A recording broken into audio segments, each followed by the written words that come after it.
Okay guys, so let's talk about inflation. How does it affect the stock market? What stocks should you buy based on what the inflation rate is? What causes it? What are the factors that causes inflation to move up? What causes it also to shoot down? What are the things you need to know as a stock market investor, or if you generally want to know what inflation is? Check this video out.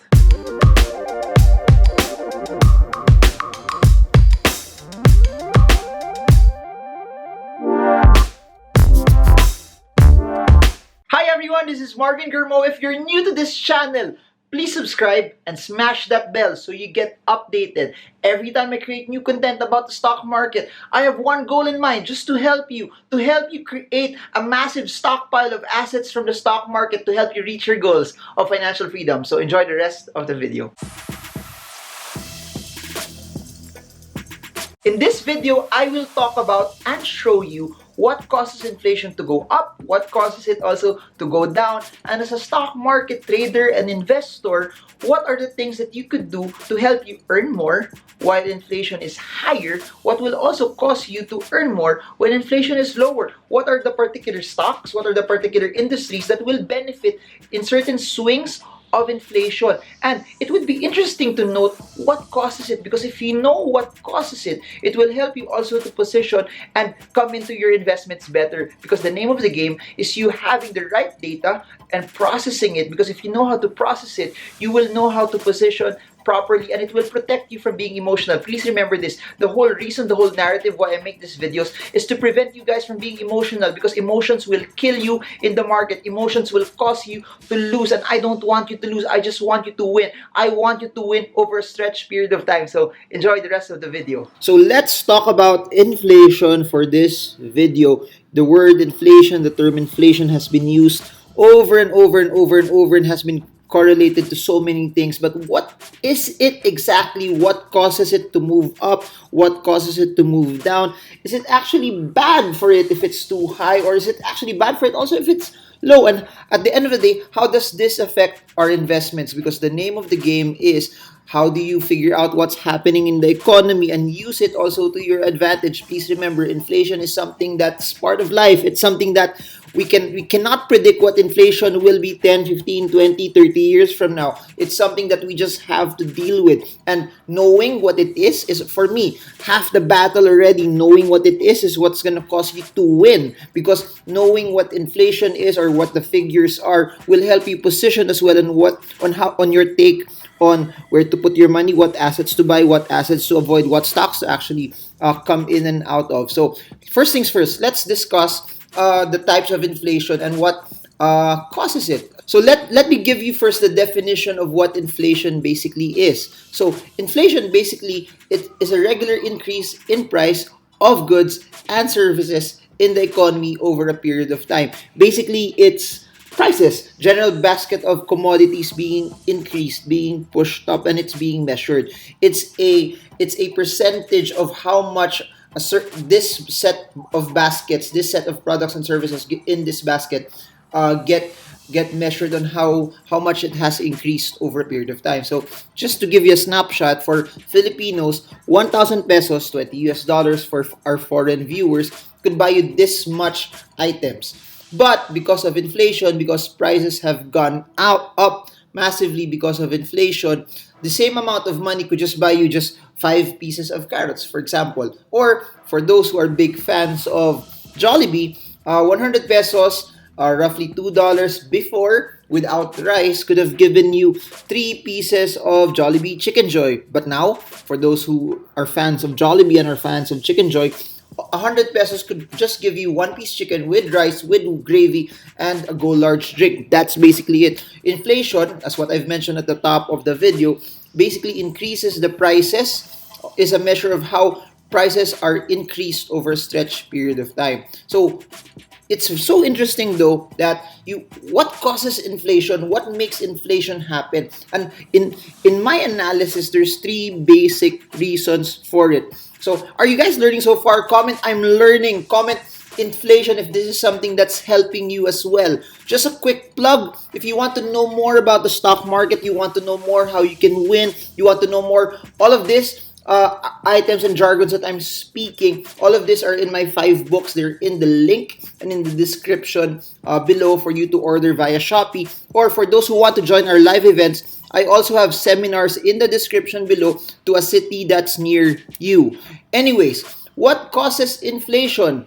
Basically, there's three basic rationalities on what causes inflation to move up on a certain time frame on a given point in time. Number one is what you call cost push inflation. Say that with me, cost push inflation. For those who know what this is, comment I know what this is. For those who don't know, I don't know. Please proceed. This is basically just to define it. This is because costs of businesses rise and they are pushed to customers, meaning operations of businesses, their costs to operate are higher, and the best way for them to mitigate those costs is they just increase their prices and push it that customers will subsidize for their additional costs. So, what attributes to this? One example is this: workers are just asking for higher pay.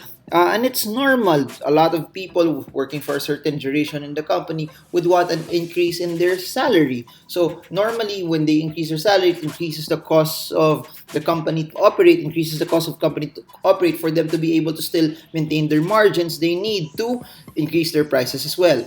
Another reason for it is that raw materials rise and they are pushed to customers. For example, I'm McDonald's, I'm Jollibee. The cost of potatoes are more expensive now, and I sell French fries. So certainly, I need to raise the prices of my French fries because the cost of potato have gone up. In the same way, if sugar prices are up globally, they sell particular items that are think about Dunkin' Donuts, think about Krispy Kreme, think about Jayco. All of them use sugar. Since they use sugar, and if sugar prices are high overseas or the world markets, they would have to raise prices because to also maintain their margins as well. And number three that I could actually think about is this: rental prices increase. Please remember that a lot of the businesses, regardless if it's a large company or an SME, they rent spaces for their business. And if rental prices have gone up, if you notice it globally, we're seeing that, especially in areas where there's a lot of demand for business centers, rental prices have increased and have gone up. That being said, when rental prices would go up, it would also add up to their costs. As it adds up to their costs, they will have to increase whatever their prices are for whatever product or service that they are putting. So basically, just to summarize what cost push inflation is, it's a companies raising their prices to keep up with their operations. Guys, I'm doing this format so you guys get to learn clearly. That's why I've been spending a lot of time making this presentation, so you don't just see my face, you hear my voice, and you get something tangible that you can actually look at. If this is something that's helping you, comment below. Comment, I want more of this. Number two, demand inflation. This is what people always think inflation is, but please remember, this is just one reason also on why inflation prices would go up. Demand inflation basically is higher demand from customers for a particular product or service with just little supply. Basically, as what I always say in the stock market, more buyers bring the prices up, more sellers bring the prices down. More people wanting to buy a specific item with lesser supply, prices will just go up.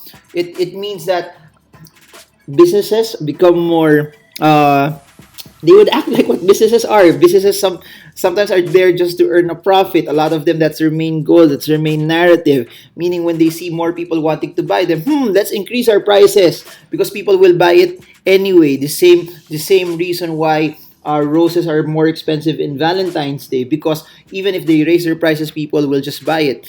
This could also mean though that people are getting richer and they have more money. That's just basically it. Yeah. The reason why prices go up is because people are willing to buy it at that certain price as well. So this is not necessarily a bad thing. It just means that more people have the ability also to buy it. What could possibly affect demand inflation? Basically this. If the government creates a law that would lower taxes, then more people have disposable income. More disposable income would mean more spending. More spending on a particular item would cause prices to go up. Here's what's interesting also. Look at coffee, look at milk tea here in the Philippines. Since everyone is into it, even if the margins are high, people would still buy it because that's what the demand has been set. That's what the price point. That's what people have been conditioned to buy as well. Next, lower interest rates. What does this have to do with everything? When interest rates are lower, think about it. Interest rates are lower. When interest rates are lower, think about it massively. More people have the ability to take out loans to buy houses. More people have the ability to take out loans to buy cars or whatever they would want that they don't actually need. Because when interest rates are lower, it entices people to buy cars cheaper. I even saw some cars to be 5,000 peso down payment. I've even seen some that have issued on no down payment for this particular car. So that's what it is. It encourages more people to just actually spend. So that's the second one. So do you guys remember the first one still? If maybe you forgot about it already, I'll just repeat it. It's cost push inflation. Second one is what? Demand inflation. The third one is the government tweaking with monetary policy. So this basically is the government or the central bank uses monetary policy to affect inflation. One of them, the main goal of this is to inject more money into circulation, and they've been doing it regularly. A lot of people just don't notice it, how it's being done. One way to do it is the government can just print more money into circulation, more money printed into circulation. What does it basically mean? If more money is moving around, more people are spending, more people spending more money, also more capital for businesses to be able to expand. So that's just basically it. More capital to expand. They get to hire more jobs, more people hiring more job. When they get more people to have more jobs, those people will also spend. But another way for them to increase to increase to affect inflation is basically the government debt, or increase government debt, or let banks take on more loans. The problem with that, when that would happen, is basically this. If there's more money moving around, what people will, or what businesses will normally see is this: we can just raise prices. It's just like a pie. Before it was split into 8, now it's split into 16. It's just the same pie, but the thing about that is basically people are splitting lesser shares for the same certain amount of value as well. So what I want to show you is this: more money moving around causes inflation to get higher. So the government can tweak it also in certain directions. If more money is moving around, they raise interest rates so that there will be lesser money around. If they want to have more money around, they could also just lower interest rates as well. So is inflation bad? This is my take on it. A bit of inflation is good if it's manageable, if it's not too extreme. And the adage that anything that's too extreme is bad, that's basically true. So as long as inflation is manageable, as long as inflation is not something that's unexpected, as long as inflation is something that's healthy, it's healthy growth, it's toward the same projections as what the central banks are posting, then it should be okay. So I'll repeat it: a bit of inflation can grow the economy. What's scary is when it gets too extreme. Let me give an extreme example. Venezuela, as you all know, Venezuela is in a crisis. There's a lot of political unrest that's happening there as well, especially with oil. When prices took a dive, it hit their economy. The inflation of Venezuela in 2018 is 929,790,000%. That's high, and the IMF is estimating 2019 to end at 10 million percent. That's very very high. To those from Venezuela, I'm just saying it's not in your area. This is Venezuela, not Valenzuela. Anyways, what about the stock market? This is my take as a stock market trader and investor. Of course, we do technical analysis, we follow trends, we follow charts. But for those who want to follow what the macro is showing us, this is my take on this. When inflation is low, interest rates would be low, because as what I've mentioned earlier, for the government to combat inflation, what they could normally do is to raise interest rates so that there's lesser money around, more people would put money in the banks. Anyways, that would mean also that there will be more loans because interest rates are lower, and banking stocks will do well. I repeat, when inflation is low, it incentivizes the banks to the interest rates will be lower. Since interest rates will be lower, it incentivizes people to take more loans. And that being said, more people taking loans would be very very good for banking stocks. So banking stocks, check.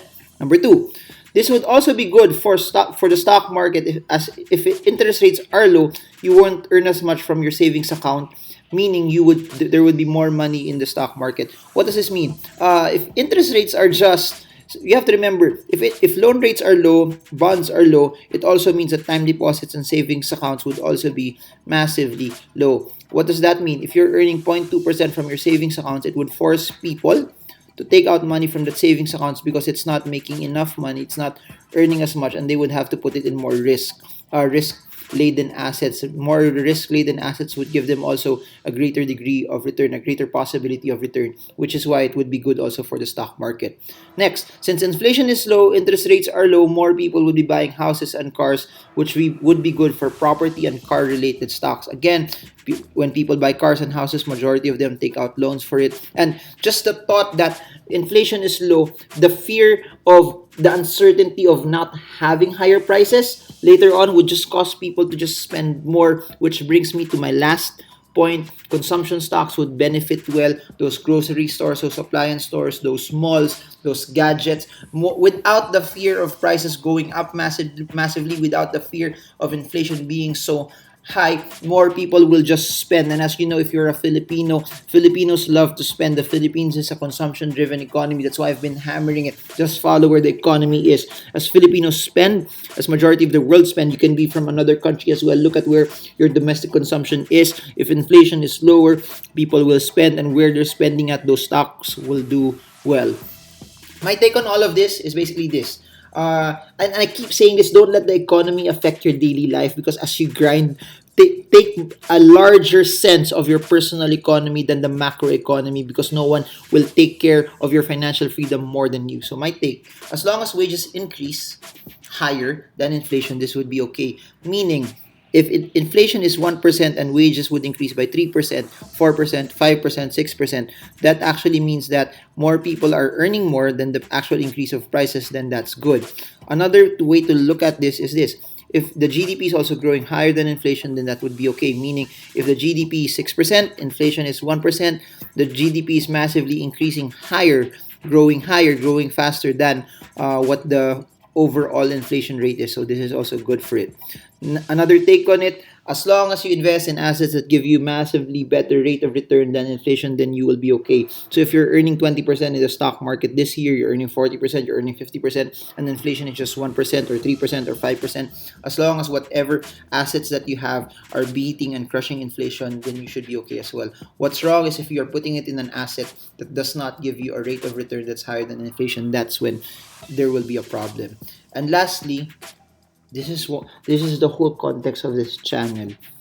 Guys, you hustle so hard, you push yourself so hard, you work so hard that no matter what happens in inflation, no matter what happens in the macroeconomy, no matter if inflation is high, it doesn't affect you. That you still get to eat what you want, you still get to buy what you want, you get to invest in what you want as well, that it does not affect you. Because hard work will always beat inflation. Hard work, those who hustle hard will always beat inflation. I may report on this data over and over, I may give you this, but I'll never stop telling you that you will win as long as you keep on working, you always keep on hustling. Hustlers will always win. Those who hustle, those who work hard, hard work will always beat talent when talent doesn't want to work hard. So are you guys learning from all of this? Comment, I'm learning. Comment, I want more. If you want this kind of format in most of the videos that I will do moving forward, if you want something that's also educational, not just about giving you charts, not just interviews, but comment, I'm learning, so that I can make more of this format if this is something that's helping you and it gives you a higher conviction on your investments. And I'll just also add this, knowing what inflation is, what will you do with this knowledge? Is it causing you to invest more? Is it causing you to have a higher degree of conviction? Please write them down in the comments, and I want to know, I want to hear from you. I spend a lot of time making these videos, and I just want to know how this is helping you and how this is impacting you, because it will encourage encouraged me to know how to tweak more and more of these videos based on how you want to consume and how you want to learn as well. I hope you guys enjoyed the video. I hope this is something that added so much value to you wherever you are in the world. I hope that this is something that will cause you to invest more, because I keep on saying this, you need to use the best time, the prime years of your life, to invest massively. And that's why I've been double downing and creating as much videos like this, so that right here, right now, you guys get to invest. Do not spend as much as you can if you don't have any assets yet, if you don't have any savings yet. You have to invest it. You have to put in as much as you can right here, right now, so that your money will work massively hard for you. So if this video added tremendous value to you, I hope you like this. I hope you subscribe this. I hope that you share this to as much friends as you can, and let's make financial literacy something that's very, very important, something that's prevalent, something that's talked about in this generation. So this is Marvin Germo. I hope this video helps you trade well, trade strong, trade smart. See you all again soon, guys, and God bless you all.